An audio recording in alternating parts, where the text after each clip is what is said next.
심각한 체제 전쟁을 하고 있는 중인데, 뭐 좌쪽에서 바로라고 하면은 그 좌쪽이 맞는 그 바로가 되는 거고, 또 우측에서 또 바로라고 하는 건 또 우측의 관점에서의 바로가 되는 거죠. 근데 어쨌든 그런 것 같습니다. 제가 공부를 계속 해보면은 좌쪽은 어쨌든 거짓, 왜곡, 날조가 본인들의 그 정신 속에 이제 들어있는 거고요. 제대로 된 위기라고 한다면요, 그 있었던 사실 그대로를 바로 보려고 하는 겁니다. 그러니까 인간이기 때문에 그 단적인 면을 바라보고 부분만 알 수밖에 없지만 최대한 이렇게 여러 방면으로 보고 입체적으로 그 사건을 제대로 인식해서 과거에서 배우고 좋은 미래를 만들어 나간다는 이런 상당히 개방적이고 발전적인 시각을 가진 게 우리의 시각이라고 생각합니다. 그래서 저는 이 역사를 볼 때도 있었던 일은 있었다, 그리고 없었던 일은 없었다, 그렇게 이제 정의를 하는 게 우리가 뭐 굳이 역사뿐만이 아니라 우리가 살아가는 데 있어서 그게 기본이 돼야 되지 않나 싶습니다. 그래서 이 지금 그림은 제가 현충원에서 찍은 사진이거든요. 그래서 6.25 당시에 우리 대한민국을 위해서 이렇게 희생하신 분들이 이렇게 많다. 그래서 이제 앞전 시간에도 이제 뭐 자유와 평화를 이렇게 이야기를 해주셨는데, 그런 이제 자유를 얻는 거는 이렇게 공짜가 아니다. 이런 분들의 희생, 헌신이 있었기 때문에 지금 우리가 누리는 것이고요. 그러면 오늘 진행을 해보도록 하겠습니다. 자, 다 아시겠지만 해방, 그러니까 이 일제로부터의 해방이죠. 일제로부터 노예를 받고 주권이 없었어요. 왜냐하면 일제의 무장 해제를 위해서 북쪽에는 소련군이, 그리고 남쪽에는 미군이 들어왔죠. 미군이 38도선을 긋지 않았다고 한다면요, 여기 있죠. 38도선을 긋지 않았으면은 소련군이 계속 내려왔을 거예요. 근데 이제 뭐 이걸 두고 좌쪽에서는 미군 때문에 38도선이 그어졌다, 이런 식으로 주장을 하죠. 그러니까 그건 완전 정말 외눈박이, 단편적인 시각에서 그렇게 바라보는 거고요. 미군이 그어줬기 때문에 이 한반도의 반쪽이라도 자유를 누릴 수 있게 된 겁니다. 그래서 8월 15일에는 이 자유민주 체제 대한민국이, 그리고 9월 9일에는 조선민주주의인공화국, 이게 좀 그림이 잘리네요. 그 흔히 말하는 북한이 되겠죠. 어쨌든 북한이라는 곳은 이미 46년도 2월에요. 북조선 임시인민위원회라고 해서 거의 정부라고 부를 수 있는 조직을 갖추고 토지개혁, 그러니까 토지를 모두 이제 국유화하는 거고 산업시설도 다 국유화하는 그런 과정을 거쳤습니다. 그러니까 이미 다 정부 조직을 이제 구성을 해놓고는 대한민국이 건국을 선포하자 이후에 9월 9일날 본인들도 이제 선포를 하면서 이렇게 분단이 된 거는 거의 남한의 책임이다, 이런 식으로 이제 요구하는 거죠.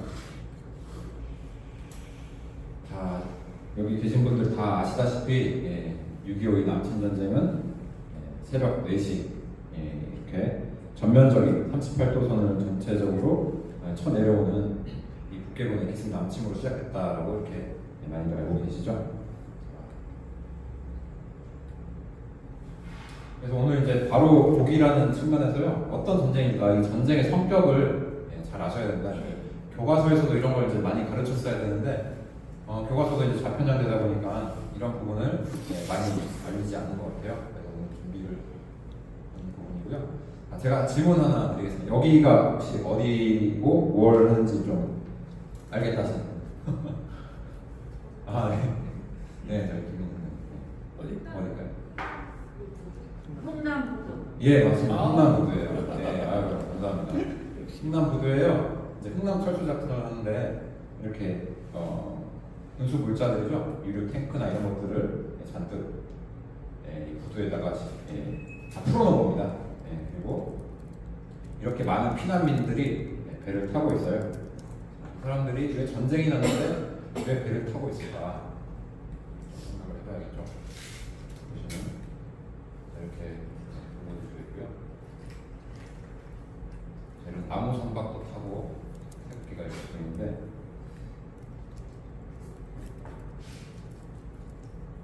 이런 식으로요. 14,000명이나 한 배에 타가지고 기네스북에 등재가 돼 있어요. 배를 돌리려고 하는데 왜 이런 일이 일어났을까라고 우리는 생각을 해봐야겠죠. 14,000명이 배를 타는 데만 해도 16시간이 걸렸고요. 23일 흥남에서 출발을 해서 자, 앞에서 봤던 그 유류 탱크들을 이렇게 다 순수 물자를 다 폭발을 시키고 이제 거기다 배에다가 사람을 태우고 이제 철수를 하는 장면입니다. 그만큼 사람의 인명을 소중해서 승선을 시켰고요.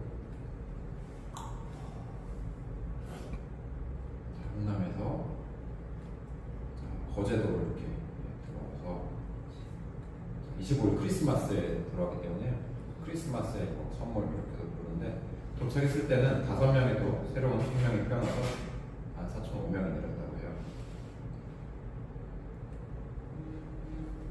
그래서 10만여 명이 구출이 됐는데요.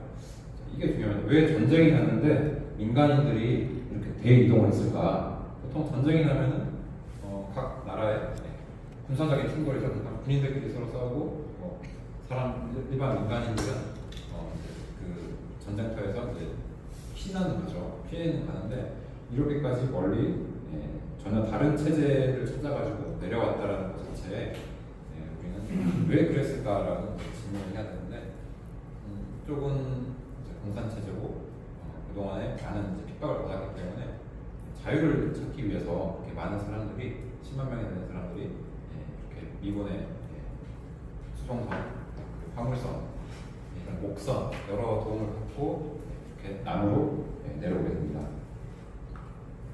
자, 이게 이제 현재 거제도에 있는 장승포항의 모습이고요. 이곳에 이제 이 피난민들이 집단 마을을 이루고 있었습니다. 자, 그리고 이제 이 전쟁을 바라보는 데 있어서 다양한 이제 그 시각에서 누가 바라보느냐에 따라서 전쟁도 각양각색으로 해석이 되는데요. 이게 뭐 전부는 아니겠지만 이 전쟁이 이제 국제전이었잖아요. 여러 나라의 군사들이 들어와서 한반도에서 전쟁을 벌였는데 그 당시 상황이 어땠는지를 좀 보겠습니다. 자, 소련인데요.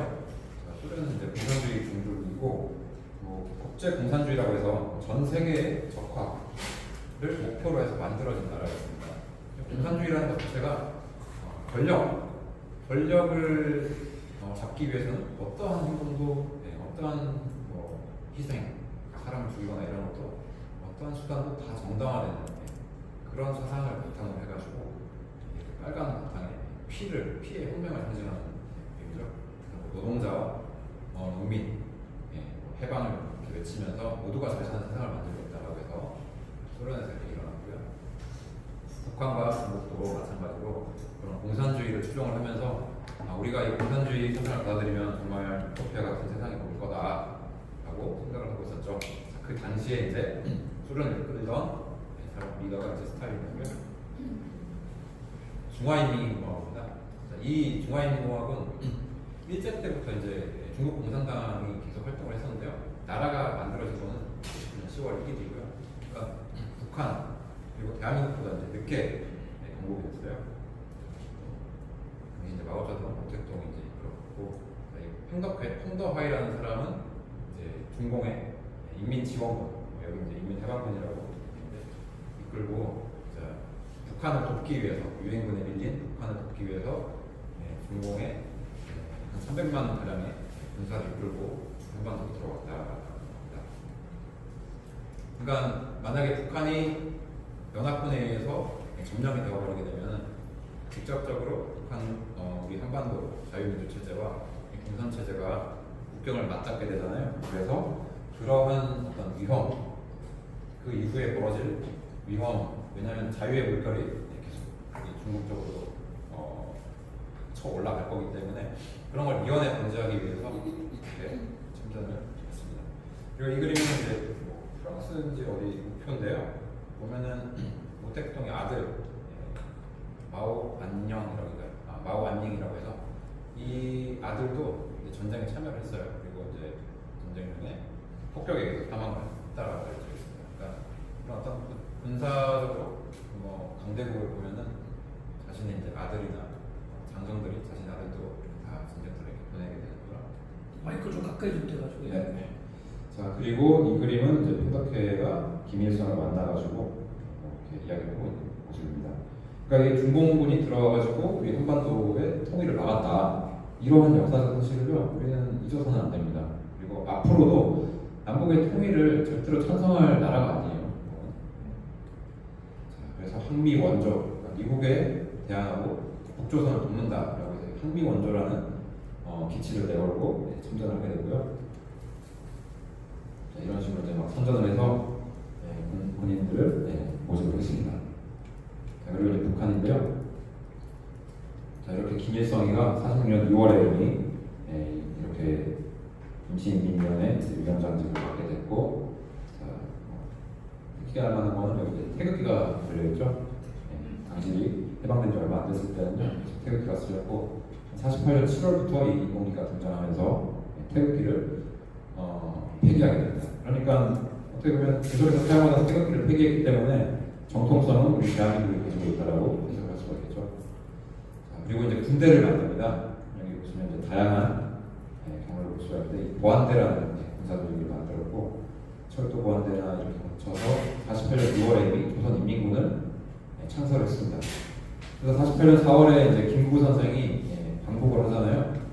그때 조선인민군들의 사열을 하는 모습을 보고, 아, 이게 남쪽에서 선거를 해서 이 나라가 만들어진다 하더라도, 아, 북한에서 이렇게 강력한 군대가 일단 한 20만으로 이제 추산했거든요. 20만이 강력한 군대가 쳐 내려가면은 절대로 버티지 못할 거다라는 그런 느낌을 가지고 다시 내려왔는데, 뭐 그런 식의 내용들을 절대 대한민국 국민들한테 전하지는 않았죠. 자, 그래서 이게 이제 2월 8일 조선인민군 창설식 때 모습이에요. 여전히 태극기가 이렇게 펴져 있죠. 자, 그리고 49년도 3월에도 그렇고 계속해서 이 스탈린한테 우리가 남침을 할 수 있도록 허락을 해달라, 그리고 또 지원을 해달라, 이렇게 이야기를 했습니다. 그러다가 끝내 50년 3월에 모스크바를 방문해가지고 회담을 하면서 그 승낙을 받아냅니다. 자, 그렇게 된 거는 이 스탈린이 어떤 자신감이 생겼기 때문인데요. 이제 2차 세계대전 끝나고 나서 독일 쪽 그리고 이 동유럽 쪽을 공산화시키는 작업을 계속 진행하고 있었는데, 이제 이 동아시아에도 어느 정도 여력이 생겼다라고 판단하게 된 거죠. 그렇게 된 이유 중에 하나는 49년도 10월에 중화인민공화국이 들어섰을 때 거고, 또 핵개발까지 완료가 됩니다. 그러니까 2차 세계대전을 끝낸 핵은 오로지 이제 그 당시에는 이제 미국만 가지고 있었는데, 소련도 핵무기를 이제 가지게 됨으로써 자신감을 갖고 김일성의 부탁을 이제 수락할 수 있는 거죠. 자, 그래서 북한에서는 조국 해방 전쟁이라고 불러요. 6.25 남침 전쟁이라고 대한민국이 부르는데, 조국을 계속 해방시킨다. 이 해방이라는 의미가 이 미제국주의, 미제 식민지에서 해방을 시킨다라는 말이거든요. 그러니까 일제 좌익 사관이에요. 강점기라는 표현 자체도 그 좌익 사관인데요. 일제 강점기에서 다시 보면 7월 15일 해방이 됐고, 그 이후에 다시 미제 강점기가 들어섰기 때문에 우리 북조선이 가서 너희 남한을 해방시킨다, 뭐 이런 의미로 해방이라는 표현을 씁니다. 그러니까 이게 완전 좌익 사관이라고 할 수가 있죠. 자, 그리고 휴전이 됐던 50년 7월 27일을 기념해서 이들은 전승절, 본인들이 이겼다라고 이야기를 합니다. 근데 뭘로 보나 이거는 대한민국이 이긴 거죠. 피해 면에서 보거나 또 전쟁이 끝났을 때 영토가 그 사이즈가 얼마나 변했는지를 보면은 대한민국이 이긴 건데, 어쨌든 본인들은 나라를 거의 잃을 뻔했다가 휴전을 정전협정을 맺었기 때문에 전승절이라고 하면서 전진 승리를 하고 있는 거예요. 그래서 북한의 좀 이렇게 허접한 전쟁 기념하는 조국 해방 전쟁의 위대한 승리라고 해서 김일성이 이렇게 잘했다라고 하고 있죠. 그래서 이 세 명이요, 대한민국을 침략한 세 원흉입니다. 그러니까 이 세 사람들이 모략, 그리고 서로 간에 군사 협정을 맺으면서요, 착착 계획적으로 조직적으로 준비를 하고 대한민국을 남침한 것이다. 자, 그리고 이제 미국인데요. 미국은 이제 코리아노라고 한국전쟁이라고 부르고 있고, 당시에는 트루먼 대통령이 미국의 집권 통수권자였죠. 그래서 남침을 이제 겪게 되는 그 이유 중에 또 하나가 뭐였냐면은, 이제 50년 1월에 에치슨 라인이라고 해서 미 국무장관인 에치슨이 미국의 이제 방위선을 이렇게 동아시아에 방위선을 갖게 됩니다. 그 방위선을 드는데 이제 알래스카의 열도로부터 해서 일본 열도를 포함하고 또 한반도는 제외되고 또 대만도 제외가 되고, 이런 식으로 선을 그었는데 이거를 보고 전쟁이 이제 소련이나 이제 공산국가에서 한반도를 목표로 해서 일으켰을 때 미국이 이거를 보고 방위를 해주지 않겠구나라고 하는 어떤 착각을 일으키게끔 했다라고 이렇게 또 알려져 있는데요. 이제 그런 선이 그어지는 것 그리고 여기 49년도 6월에 미국이 원래 이제 미 군정이 있었기 때문에 미군이 주둔을 하고 있었는데 그 군인을 다 철수를 시켰어요. 그래서 군사공단 500명을 빼놓고는 미군이 철수했기 때문에 김일성도 그렇고 스탈린도 이건 충분히 승산 있는 전쟁이다라고 생각을 하고 남침을 지시했다라는 겁니다. 자, 그리고 일본인데요.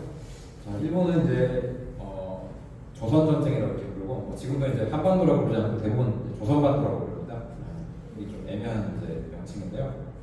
자, 당시에 이제 도로시 베가도 장군이 일본을 이제 패망시키고 명실상부한 이제 일본의 이제 어떤 통수권자로서 군림을 하게 됐고요.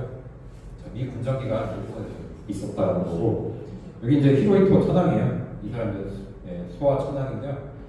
이제 한국 선언을 갖고 뭐랄까 근엄한 자세로 이렇게 일본의 이제 신이라고 불렸던 천황과 사진을 찍은 모습입니다. 그러니까 일본 신민 그리고 뭐랄까 이제 자유민주 체제를 경험하지 못하고 있는 일본에 이 미 군정이 들어감으로써 자유민주 체제를 이제 어떻게 보면은 좀 수동적으로 이렇게 확립을 시켜줬다라고 이렇게 볼 수가 있는 거고요. 자, 이렇게 대단한 이 메가더 장군이 이승만 대통령이랑 굉장히 친한 사람이었어요. 이승만 대통령이 미국에서 유학할 때부터 서로 친한 관계에 있었고 지금 이게 이제 8월 15일 대한민국 정부 수립을 선포할 때 이렇게 와준 겁니다. 와가지고 만약에 이 대한민국이라는 나라가 이 북한이나 소련으로부터 침략을 받았을 때 나는 캘리포니아가 침략받은 것처럼 대한민국을 지키러 오겠다라고 이렇게 이야기를 했었어요. 그리고 그 말대로 지켰죠. 자, 여기 대한민국인데요. 이승만 대통령이 초대 대통령이었고 이렇게 다양한 이름으로 우리가 6.25를 부르게 됐어요.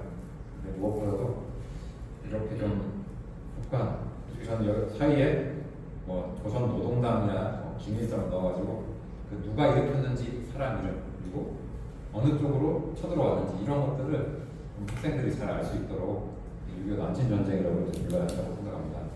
그러니까 다른 식으로 부르게 되면 되게 모호해지고 날짜만 부각이 되기 때문에 원인이 어디에서 있었는지를 잘 알 수가 없다라는 거죠. 자, 그리고 이제 국내 정세도 좀 알아봐야 되는데요.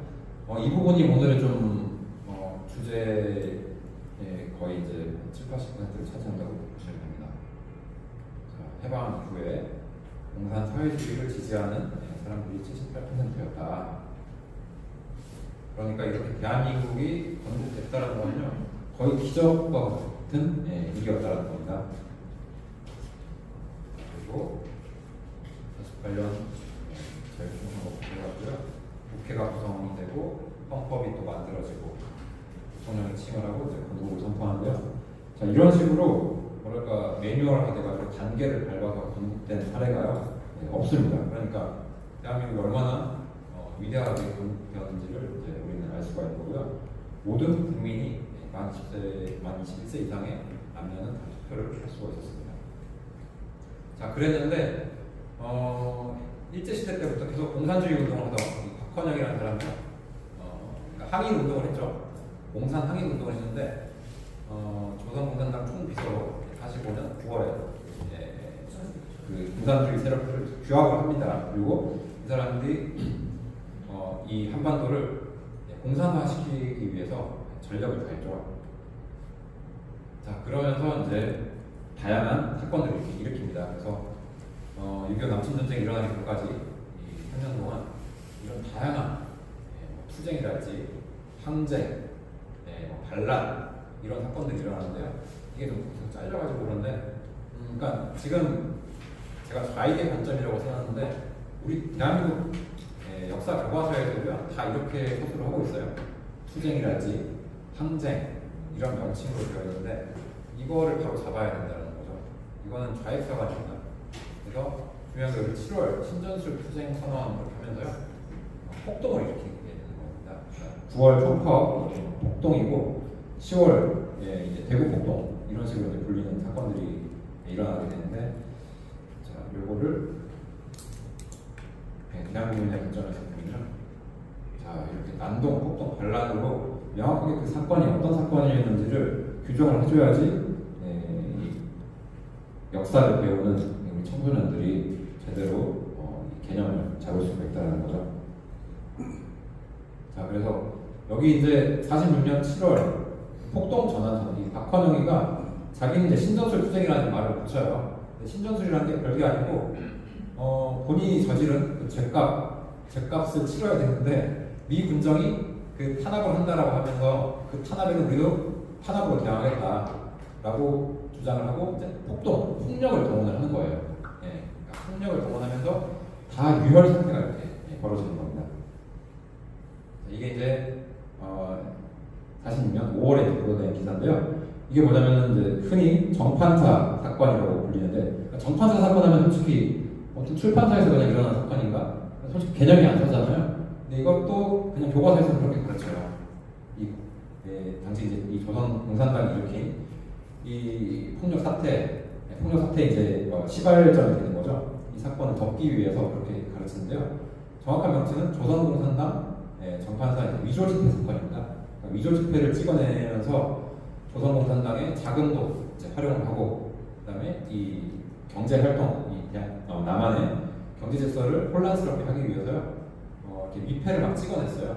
1,200만 원이라고 하는데, 지금으로 따지면은 강남에 있는 큰 빌딩을 6채 이렇게 구입할 수 있는 비용이다.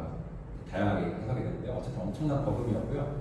이 거금이 사회를 혼란시키자 미 군정이 요거를 적발한 게 이제 46년 5월이 되는 거예요. 그래서 그 관계자 모두가 공산당원이다라는 신문 기사고, 이거를 이제 재판을 하는 과정에서 지금 똑같죠. 좌익들이 하는 거랑 자기들이 저질러 놓고는 내가 안 했다 이런 식으로 이제 계속 발뺌하고 그런 식으로 일을 했는데, 이걸 이제 불법으로 보고 조선공산당에 대한 적법한 법적으로 제재를 가한 겁니다. 근데 그 제재를 탄압을 한다라고 이 공산당은 생각을 하고, 거기에 우리도 폭력으로 대항하겠다라고 하는 거죠. 자, 그래서 일어난 사건들이 이제 이 뒤에 쭉 이어지게 된 거고요. 제가 좀 시간을 감안해가지고 요거 조절을 할게요. 자, 6.25 남침 전쟁이 일어나기 전에 이런 이 남한 사회에서는 이 폭동, 반란, 그리고 이제 이 유혈 사태가 계속 있어 왔다라는 게 오늘의 이제 이 중요한 주제가 되는 거거든요. 혹시 제주 4.3 사건이라고 이제 많이 들어보셨을 거예요. 근데 이게 명확하게 어떤 이 개념을 가지는지를 오늘 좀 알아볼 거거든요. 자, 당시에 뿌려졌던 남노당의 이제 전단지입니다. 삐라라고 이렇게 부르는데요. 박헌영이 들었다고 되어 있죠. 그래서 인민에게 고함해서 그 당시에 인민이라는 표현이 그냥 흔한 표현이었고요. 박헌영 해가지고 여기 보시면 조선에 대한 미국 정책은 침략적이다. 그러니까 반미, 반제국주의가 이제 공산주의자들 항상 외치는 거거든요. 그리고 국년, 조선년, 국년 유엔을 말하는 거예요. 자, 이제 48년이니까 선거를 치를 수 있는지, 그리고 어느 지역에서 가능한지 이 위원단이 파견이 돼서 왔는데요. 그 위원단이 미국 침략의 대리인이라는 거예요. 자, 적법한 절차에 따라가지고 나라를 세워주게끔 도와주러 온 사람들을 미국 침략의 대리인이라고 하면서 다 내쫓아야 된다, 이런 주장을 하는 거고요. 통일 민주조선을 위하여 반정 수립을 목적하는 반선을 반대한다. 자, 그러니까 통일 민주조선, 이거는 이제 북쪽 이 조선민주주의 인민공화국이 중심이 되는 그 통일 국가를 말하는 거죠. 자, 그리고 이 민주도 이 인민민주주의를 말하는 거고요. 단독 선거를 반대한다. 그러니까 5월 10일에 있을 총선거를 반대해야 된다라고 이제 주장을 한 겁니다. 자, 반대로 이건 대동총련단 이제 우익단체인데요. 보시면 총선거로 씩씩한 새나라 세우자. 그러니까 이 사람들은 적법한 절차에 맞게 우리가 모두 국민이 주인이 돼가지고 한 표씩 행사를 하면서 우리 좋은 나라 한번 만들어 보자, 이렇게 이제 주장을 하는 거죠. 자, 그래서 결과적으로 5월 12일 이 총선거가 끝난 이후에는 원래 200명 뽑았어야 했는데 2명이 이렇게 누락이 됩니다. 그 누락된 2명이 이 제주 4.3 사건과 이제 관련이 있는 거고요. 이렇게 제주도의 2개 선거구가 투표가 무산이 됐다. 자, 왜 무산이 됐을까? 자, 보시면 4월 3일에요. 남로당 지정을 받은 1년의 조직이 제주도 내에 있는 12개 경찰지사를 일시에 습격을 한 겁니다. 네, 습격을 했고요. 자, 그 사건이 이제 만 9년 동안 이어지거든요. 그래서 이제 뭐 희생자라고 되어 있는데 여기 희생자 안에는 이제 이 폭동을 일으킨 인민유격대원들도 다 포함이 되는 겁니다. 그래가지고 가해자가 희생자 코스프레를 하는 거죠. 그런 사람들도 다 포함이 되어 있다. 자, 어떤 만행을 저질렀느냐? 간단히 그냥 좀 넘어가겠습니다. 자, 이건 이제 제가 직접 가서 고일수 경위에 여기를 이제 찍은 거고요. 다 된 것 같아요.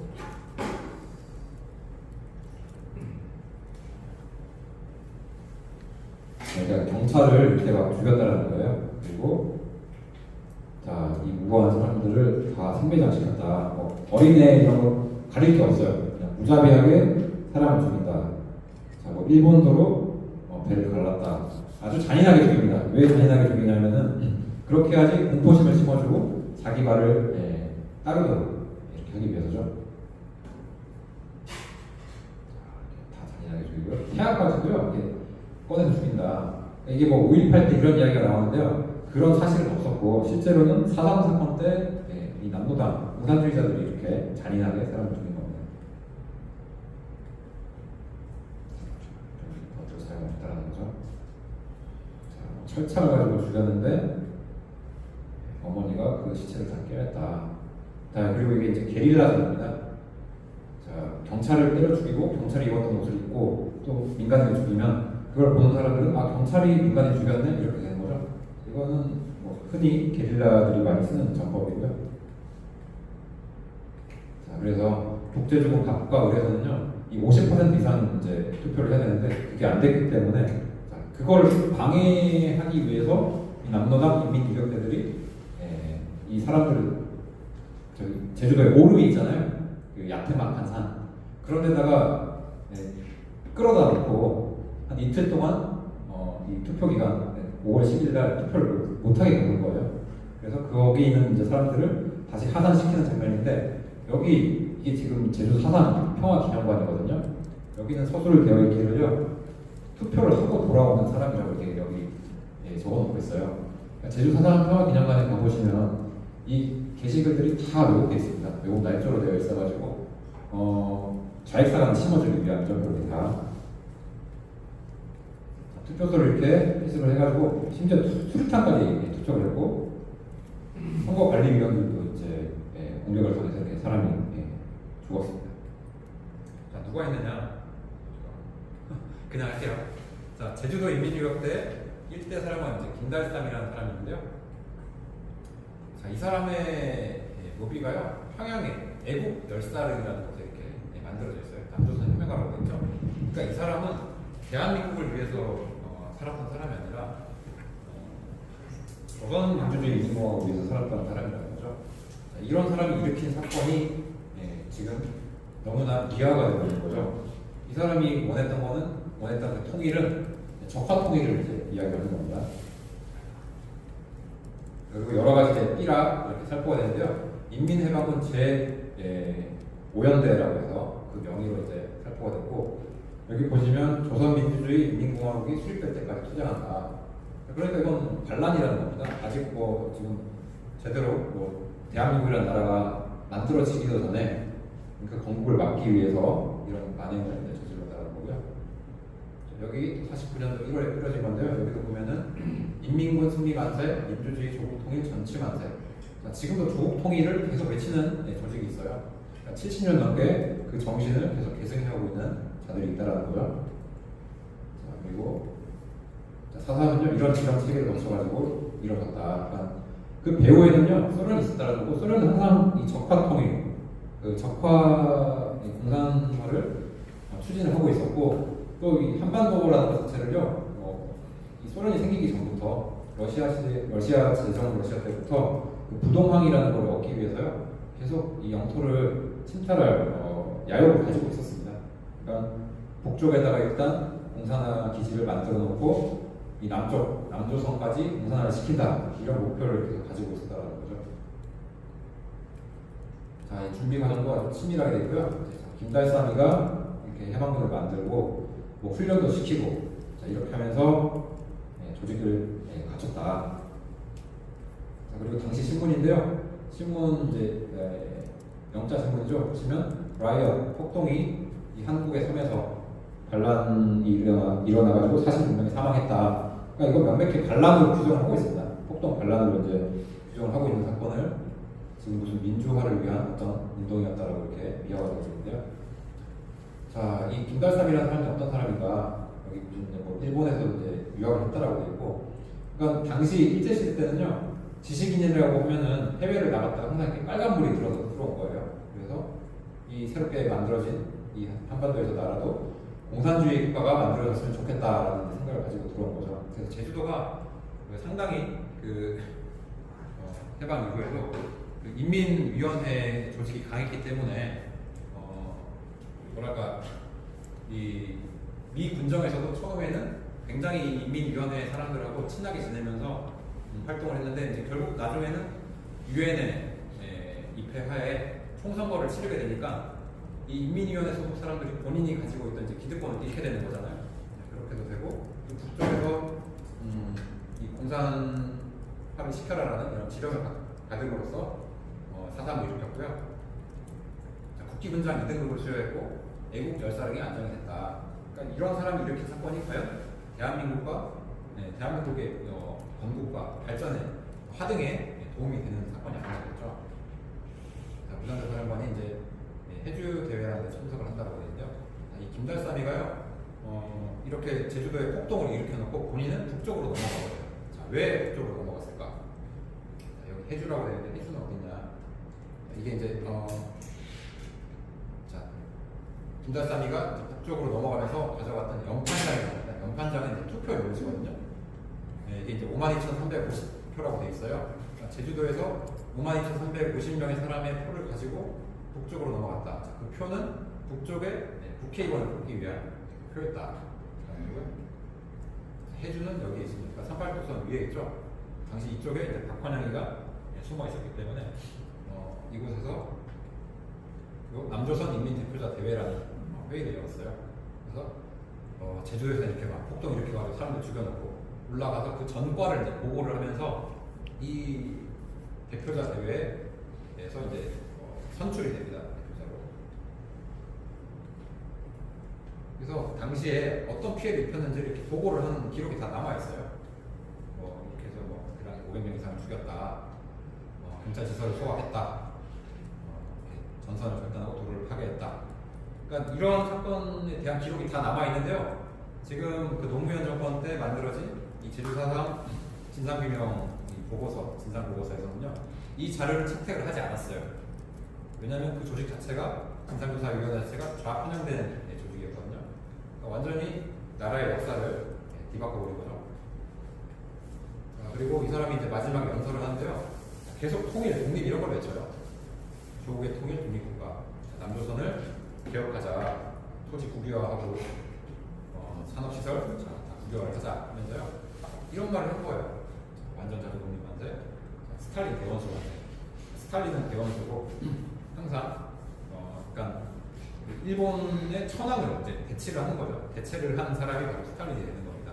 그러니까 이 사람들은요, 민주를 외치지만 누군가에게 종속되기를 원하는 사람이에요. 진정한 자주와 독립이 아닌데 그 머릿속에 뭐가 들었는지 이것이 자주 독립이라고 계속 외치고 있는 거고, 이렇게 북쪽에서 지금 이제 조선민주주의 인민공화국 선포를 했는데, 자, 스탈린은 대원수고 김일성은 원수예요. 근데 이 과연 자주 독립된 국가라고 우리가 볼 수 있을까요? 자, 이런 나라를 만들어 놓고는 남한까지 자주 독립국가를 너희가 만들어야 돼 라고 하면서, 자, 민족 조국 해방 전쟁이라는 걸 이제 일으켰다는 거죠. 그러니까 이 사상 자체가요, 다 거짓으로 이렇게 들어차 있는 겁니다. 이렇게 스탈린을 대원수라고 하면서 신처럼 이렇게 받들고 있는 거죠. 결국 57년 4월이 딱 만 9년 만에 끝난 사건입니다. 그러니까 6.25 때도 이 무장공비를 토벌하는 일이 계속 진행되고 있었다는 거고요.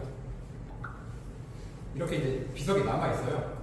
반공, 애국, 투사, 충원비 되어 있고, 여기 충원비는 이제 그 당시에 희생된 경찰들 명단이 다 나와 있죠.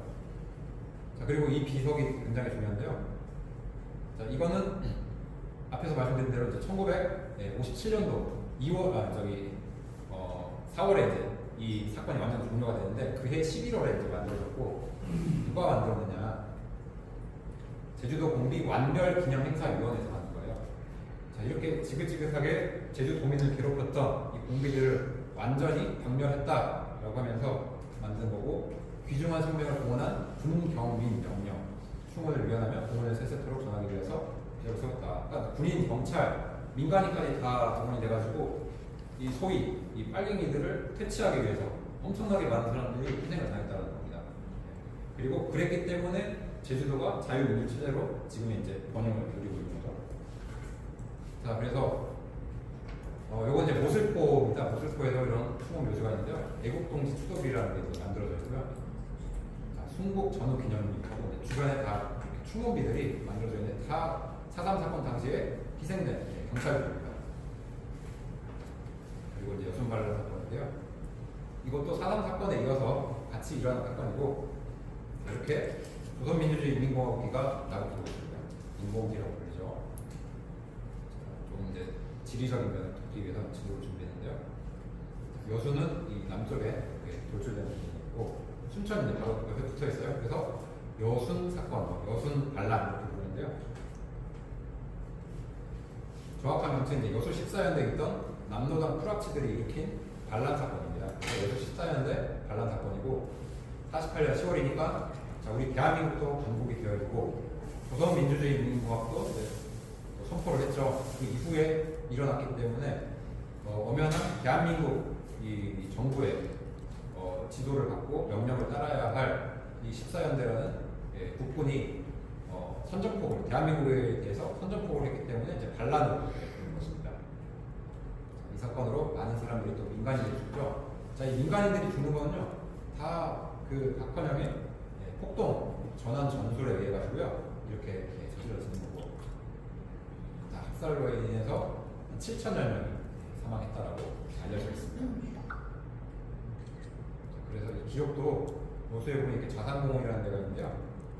사실 여러 이제 추모탑들이 또 만들어져 있어요. 그래서 경찰 추모탑도 세워져 있죠. 49년 해가지고 만들었는데 48년 10월 19일 날 경찰서 잠깐 여수 14연대를 점령한 이 반란군 세력이 이제 시내로 진출하면서 경찰서를 습격을 한 거예요. 경찰서에 있던 72명의 경찰관들이 사망했다. 그래서 그분들을 이제 기리는 탑을 만들었다는 거고요. 이렇게 다 남아있죠. 거룩하게 산화하신 여수 경찰관의 열과덕서 추모한다. 이 땅에 무궁한 자유와 번영의 등불을 밝혀주시도록 하면서 그 당시의 상황을 기록을 하고 있었죠. hun직자 명단이고, 50년도에도 6.25 남침전쟁 당시에 싸우다가 돌아가신 경찰관들도 명단이 있습니다. 자, 그리고 충원비, 이 충원비라는 게요, 일시적으로 땅에 파묻혀 있었대요. 그거는 의도적으로 이 과거를 지우기 위해서 이제 묻었다라고 보여지는데요. 거기에 대한 경위를 써놓고, 여기서 정확히 되어 있죠. 10월 19일 신월리 준하던 14연대 좌익 반란군, 좌익 반란군들이 남노당 프락치들이 들어가 있었는데, 그 사람들이 14연대를 접수를 하고 여수 시내로 진출하면서 여수 경찰서를 습격했다. 알려주고 있습니다. 자, 그래서 이 사건 때문에 우리 국군 내에 너무나도 많은 남노당 이 공산주의 세력들이 있구나 라는 걸 이제 정부에서 인식을 하게 됨으로써요. 자, 국가보안법이라는 걸 이제 제정을 하게 되고, 그 남노당 프락치들을 이제 숙군 걸러내는 작업을 하게 됩니다. 그래서 이 법을 제정을 했다라는 거죠. 자, 지금도 이 법을 계속 폐지해야 된다고 주장하는 자들이 또 있습니다. 한결같습니다, 그 사람들은. 자, 그래서 이 법에 의해 가지고 대한민국 내에 있던 이 좌익 남노당 프락스들을 다 제거를 하고 우리가 6.25를 맞이했기 때문에 그나마 전력을 다해서 똘똘 뭉쳐서 싸울 수가 있었지, 만약에 그 남노당 세력들이 그대로 남아있었다고 한다면요, 엄청난 위기를 직면했을 수도 있을 겁니다. 그래서 당시 국군이 한 10만 명이었는데 그 중에 10% 정도가 이 남노당 프락치들이었다고 알려져 있습니다. 자, 국가보안법이 제정이 되니까 이 여기 강태무라고 되어 있죠. 강태무, 뭐 또 이제 표고원 이런 저 북쪽에 강원도 쪽에 있던 이 대대장들인데요. 이 사람들이 국가보안법이 무서워가지고요. 49년 5월에 북으로 도망을 가버렸어요. 자기 부대원들을 이끌고. 그러니까 이런 식으로 집단적인 투항이 일어났다는 거죠. 자, 그래서 국가보안법은 반드시 있어야 되고 지금도 그걸 폐지한다라고 주장하는 세력은 절대로 이 대한민국 국민이 아니다. 여러분 그렇게 이제 해석을 하셔야 됩니다.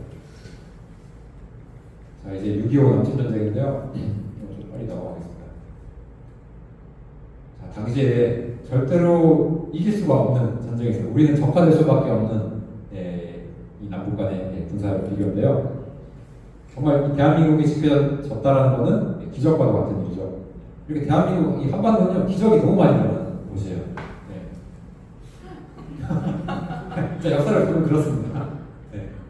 자, 이거는 이제 대부분 이제 군사적인 충돌로서 이제 해석을 할 때 많이들 아시는 부분일 거예요. 자, 이렇게 전면적인 남침이 일어났고, 자, 낙동강 방어선이 형성이 되죠. 자, 이게 초기에 약 3개월에 걸쳐 일어난 거고, 자, 인천 상륙작전이 일어나면서 서울이 수복이 되고, 다시 반격하면서 우리가 38도선을 넘어서 북진을 하게 됩니다. 자, 그리고 이 시기가 되면은 우리가 이제 통일을 눈앞에 두고 있다라고 이렇게 생각을 하고 있었는데, 자, 준봉군이 들어오죠. 자, 앞에서 봤던 그 횡덕회. 자, 그 사람이 미리 들어와 있었어요. 이미 한 10월 19일부터 이제 도항을 하면서 곳곳에 숨어 있었고, 자, 유해군들이 계속 올라가니까 어떻게 보면 이제 포위 작전, 뒤통수를 친 거죠. 자, 그러면서 혼남 철수 작전까지 이렇게 일어나게 된 거고요. 자유를 찾기 위한 자유의 성전이라고도 이렇게 불리잖아요. 많은 민간인들이 자유를 찾기 위해서 남쪽으로 내려왔다. 자, 그리고 대부분의 2년 6개월 이 후반부의 전쟁은요, 정말 지리멸렬한 이 고지생탈전, 제한전이라고 불립니다. 그러니까 솔직히 쭉 치고 올라갔었으면은 통일이 됐을 수도 있고, 아니면 이 전쟁이 소련이나 이 외국 군대가 더 개입을 함으로써 3차 세계대전으로 번졌을 수가 있어요. 그래서 미국에서는 이 전쟁이 더 확산되는 걸 막기 위해서 이 적당한 선을 그어놓고 거기를 넘어가지 못하도록 했기 때문에 이 고지 쟁탈전이 벌어지게 됐고, 그 때문에 많은 또 군인들이 전쟁을 치르면서 사망을 하게 된 거죠. 자, 그리고 53년 7월에 드디어 정전협정이 맺어지게 됐습니다. 그래서 지금은 이제 38도선 쭉 그어졌었는데 이런 휴전선이 이제 그어지게 된 거고요. 자, 그러니까 이 6.25 남침 전쟁은요, 이 자유민주 체제, 그러니까 국민이 주인이 된 나라를 만들 것인가, 아니면 공산 독재, 김일성 그 1인이 주인이 된 나라를 만들 것인가, 그러니까 자유인이 될 것인가, 노예가 될 것인가의 전쟁이었다는 거예요. 지금 우리는 이 전쟁에서 이겼기 때문에 지금 자유를 누리고 있는 거죠. 자, 그래서 앞에서 이제 제주 4.3 사건과 그다음에 이제 여수 순천 이 반란 사건을 봤는데, 그 당시에도 양민들이 많이 죽었어요. 근데 6.25 당시에도 엄청나게 많은 양민, 뭐 300만 명 가까운 양민들이 죽었는데요. 자, 이게 왜 일어났느냐? 자, 이 군인들이 와가지고 죽였는가? 그게 아니라 바로 토착, 좌익 세력들이 계속 남아 있어가지고요. 이 무익 그리고 경찰 그리고 그 가족들을 학살을 했다는 거예요. 그래서 민간인들이 많이 죽었습니다. 자, 그리고 이런 지령을 김일성이 내려가지고요, 무자비하게 가차없이, 자, 그러니까 박헌영이가 폭동 전환을 선언한 것처럼요, 똑같은 말을 반복을 해서 우익의 씨를 말리기 위해서 일으킨 전쟁입니다. 이게 자기 말을 듣지 않으면 다 무자비하게 죽여도 좋다, 명령을 내려보고요. 박헌영 역시 또 계속 폭동을 일으키자고 서울을 점령해놓고 이렇게 강성으로 대중적 정치적 폭동을 일으켜라 계속 얘기를 한 겁니다. 그 46년에 7월에 있었던 그 폭동 전환 선언을 계속해서 이어갔던 게 이 6.25 남침 전쟁이다. 자, 제가 대구 폭동은 다루지 않았는데요. 자, 이 사건의 연장선상에서 우리가 이 6.25 남침 전쟁을 바라볼 수가 있다. 그러니까 이렇게 계속 남침을 하면서 이곳은 다 북괴군이 점령을 했기 때문에 그들이 원하는 대로 인민위원회를 만들고 보안대라는 조직을 갖춰가지고 우익 이 민간인들을 다 학살할 수 있는 그런 환경을 만들었다는 거죠. 자, 그러한 사회 단체입니다. 청년, 여성, 노동자, 농민 이런 단체들이 앞장서가지고 우익 세력들을 축출을 하고 다 처형했습니다. 지금도 이런 조직들이 다 있어요. 전쟁이 나기를 기다리고 있겠죠, 이 사람들은. 자, 그리고 주민자치위원회. 자, 이런 그 위원회라는 것도요. 지금 대한민국 정부에서 이제 추진했던 그런 주민자치와는 별개의 조직을 갖춰가지고 그들이 원하는 이 좌익 세력들을 사용해가지고 이 대한민국을 지배하겠다는 거거든요. 그러니까 이 나라가 지금 얼마나 저렴화되어 있는지를 우리는 지시를 해야 됩니다. 서울을 들어오는 북괴군들의 모습이고요. 자, 가장 먼저 저질렀던 학살은 서울대병원에 있습니다. 자, 이렇게 현충까지 세워져 있죠. 인간인들을 입원하고 있던 사람들, 뭐 의사나 간호사, 그런 우익 세력들을요 다 죽여가지고 이렇게 시체를 불태웠어요. 한 1000여 명이 이렇게 학살당했다고 합니다. 자, 그리고 남으로 이동했고, 자, 그리고 대전 홍보소 이런 데도 사람들을 이제 가둬놓고요. 이제 저기 인천 선전전이 일어나자 퇴각을 하면서 사람들 다 죽여놓은 거예요. 이런 걸 가르치지 않잖아요. 자, 그러면서 뭐 이제 뭐 미군이 우리 뭐 양민들을 죽였다라든지 이런 것들을 더 확대해가지고 가르치고 있죠.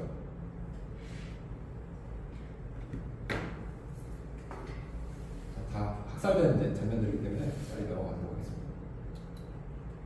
사무소에서 다 우리들을 죽였고, 자, 특히 이제 전라도 명광인데요. 여기서는 이제 기독교인들은 절대로 공산주의와 공존할 수가 없는 거죠. 자, 교회의 성도님들을 이렇게 다 죽였어요. 자, 역산면에 있는 구조인데요. 자, 여기로 끌고 와가지고요, 목에다 이렇게 돌을 매달아가지고 빠뜨려 죽였습니다. 수장시켜 줬다는 거죠. 그리고 여기 이제 뭐 공산 제복을 입은 사람으로 표시가 되는데 다 저기 토착 좌익들입니다. 원래는 토착 좌익들인데 지금 이렇게 인민군복을 입혀놓은 거고요. 자, 이런 것들 체험할 수 있게끔 교회에 견지를 하고 있습니다. 자, 지금도 이 지역은 이 가해자와 피해자의 후손들이 같이 살고 있어요. 자, 그러니까 서로가 제대로 용서를 하고 용서를 받고 이런 과정 없이 섞여서 살고 있기 때문에 자, 이런 사건이 있었다는 걸 시시하면서 지내고 있죠. 자, 제주도도 똑같습니다. 4.3에 대해서도. 자, 이렇게 순교자 합장명 있고요. 지금도 이렇게 기념을 하고 있습니다.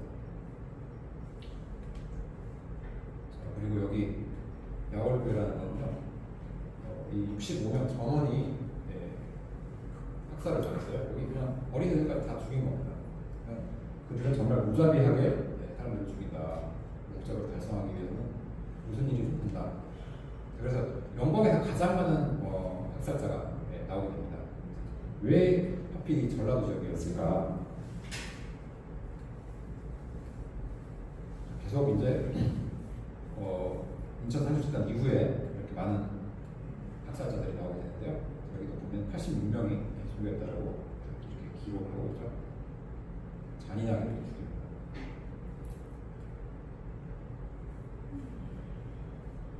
이런 사실들을 우리가 역사 시간에 배워야 되는데 절대로 가르치질 않죠. 다 잔인하게.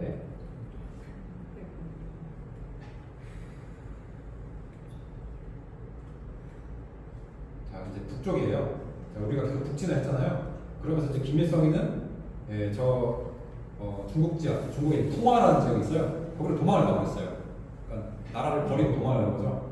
자, 그래서 이제 완전히 통일 앞에 두고 있었는데, 자, 인민군들도 후퇴를 하면서 북쪽 지역에 있던 민간인들도 이렇게 학살을 한 겁니다.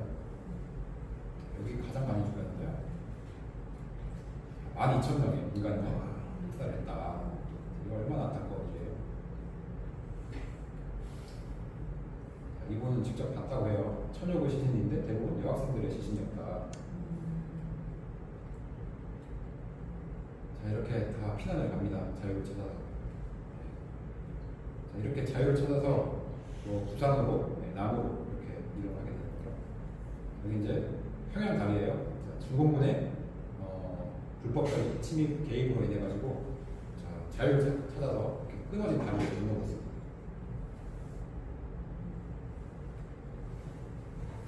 계속 제가 보여드리는데요. 실제로는 이것보다 훨씬 더 많은 숫자입니다. 통계를 어떻게 있는지 모르겠는데요. 자, 여기 보시면 인천 산해조선 이후 한 달 동안에 건축 학살당했다. 자, 왜 이런 일이 있었을까? 이 지시가 있었기 때문입니다. 후퇴하면서 다 죽이라고 했거든요. 다 파괴를 해라. 그리고 산으로 숨어서 이제 게릴라전을 해라. 자, 그리고 이 전도사령관 김책, 이 빨치산 출신인데요. 김일성이랑 같이 일을 했죠. 자, 살해 방법은 당에서 파견되는 지도위원과 협의해서 각급 당 책임자의 책임을 해라. 그러니까 이 토착 좌익들을 이용해가지고요. 총알도 아끼고 잔인한 방법으로 그렇게 살해를 했죠. 자, 이 지도가 이제 인천산출전이 일어난 거고요. 그러니까 파란 선은 연합군이고 빨간 선은 이제 인민군입니다.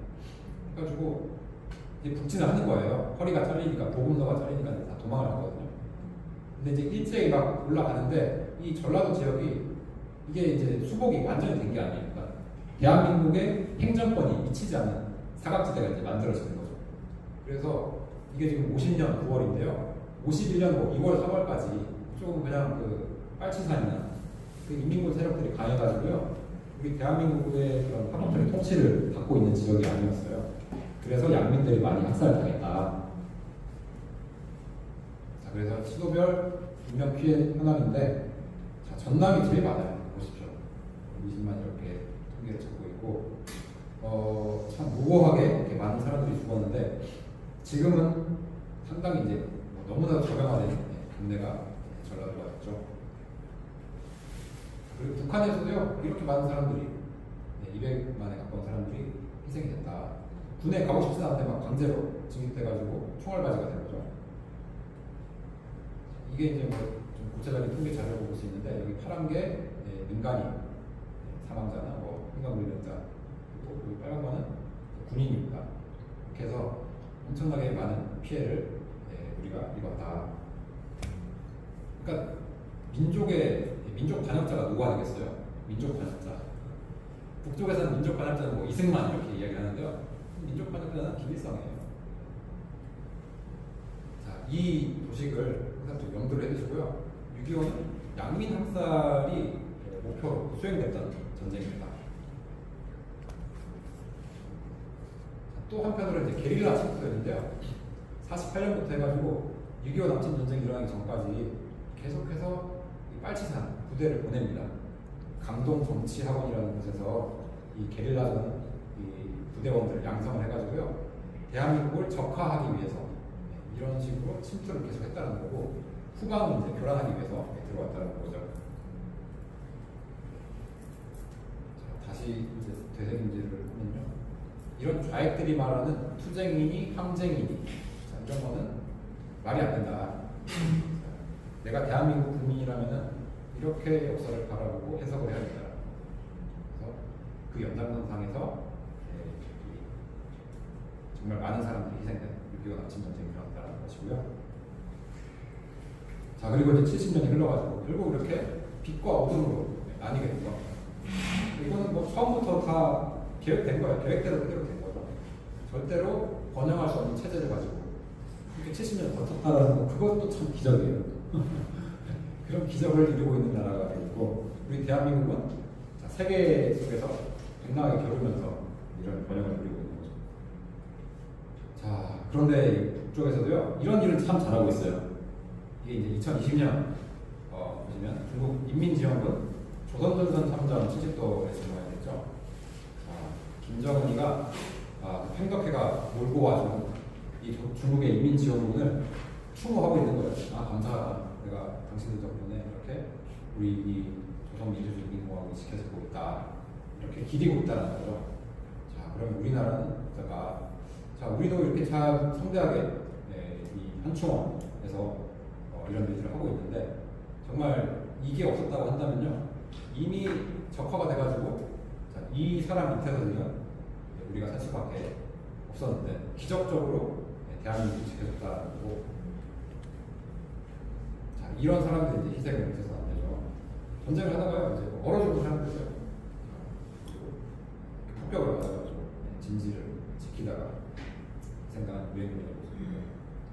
그래서 이것도 참 신기한 거예요, 진짜. 유엔이 만들어져가지고 이 대한민국이라는 나라를 위해서 이렇게 16개 청년들이 달려가고 의료 지원도 있죠. 이런 같은 나라와 독일도 포함이 됩니다. 독일까지 해서 우리나라를 도와줬다. 그러니까 지금 누리고 있는 자유가 다 이런 나라들에 의해서 여기 일본도 있죠. 일본도 우리를 도와주고 실질적으로도 군대라고 부를 수는 없지만 기뢰, 그러니까 흥남철수 작전을 할 때요. 그 배를 파괴시키기 위해서 북괴분들이 기뢰라는 걸 깔아놔요. 지뢰 같은 거죠. 바다의 지뢰인데요. 그런 것들을 제거하기 위해서 일본에서 전문가들이 왔어요. 일제시대 때 이제 그런 것들을 했기 때문에 그런 전문가들이 희생이 됐다. 이런 것들은 잘 안 가르치죠. 자, 그래서 결국 국군 이렇게 많은 피해를 입었고 포로가 지금 저기 북한에 억류되어 있죠. 유엔군도 이렇게 막대한 피해를 입었는데 그 중에 거의 뭐 90% 이상이 미군이었다. 그러니까 미국과의 관계를 계속 끊고 반미운동, 그다음에 미군 철수를 외치는 자들은요 대한민국 국민이 아니라는 겁니다. 우리는 절대 자유가 공짜라는 것을 잊지 말아야 된다. 백선엽 장군도 이렇게 이야기하셨어요. 인동의 프랑폭이 한 병도 거저 없는 것이 없다. 정말 그 많은 피가 흘려져가지고 우리가 지키고 있는 것이다. 이렇게 이야기를 하셨죠. 자, 그리고 용산 전쟁기념관인데요. 여기 가보시면 중앙에 이렇게 광장이 있는데 여기도 또 우리가 기억할 말이 있어요. 아까 이제 교수님 평화 이야기 해주셨잖아요. 평화는요 전쟁을 기억을 해야 된다는 우리가 힘이 있을 때 평화를 지킬 수가 있는 거거든요. 평화를 원하는 6.25 남침전쟁을 제대로 기억을 하고 있어야지 우리가 지금의 이 평화를 누리고 있습니다. 평화에 취해가지고 김대중 이야기하는 그런 평화통일, 뭐 연방대통령 이런 이야기를 하면요, 자, 우리는 노예로 전락할 수밖에 없다는 겁니다. 네, 그래서 제가 준비한 건 여기까지고요. 오늘 내용은 제가 이제 곧 8월 말에 책이 나오거든요. 그래서 이거 한번 그냥 소개하려고 올렸습니다. 그래서 이 책을 혹시 참조를 하시면요, 이 대한민국의 근현대사 어떻게 건국이 되고 어떠한 이 투쟁, 그러니까 정말 자유를 지키기 위한 투쟁이 어떤 것들이 있었으며 지금 우리가 맞이하고 있는 이 대한민국과 반 대한민국 간의 이런 대결, 그리고 그들의 서로가 계승하고 있는 정신, 어떤 정신을 계승하고 있는지에 대해서 제가 설명해놨는데요. 좀 딱딱한 내용이었을 거예요. 물론 이제 6.25랄지 좀 무거운 부분을 다루는데 어떻게 좀 난민 학살이라는 측면에서 좀 보는 관점이 그동안 제가 뭐 교과서나 다른 책을 참조했을 때 잘 나오지 않더라고요. 그래서 제가 그동안 공부했던 것들을 좀 정리를 했는데 어떠셨는지 좀 모르겠습니다.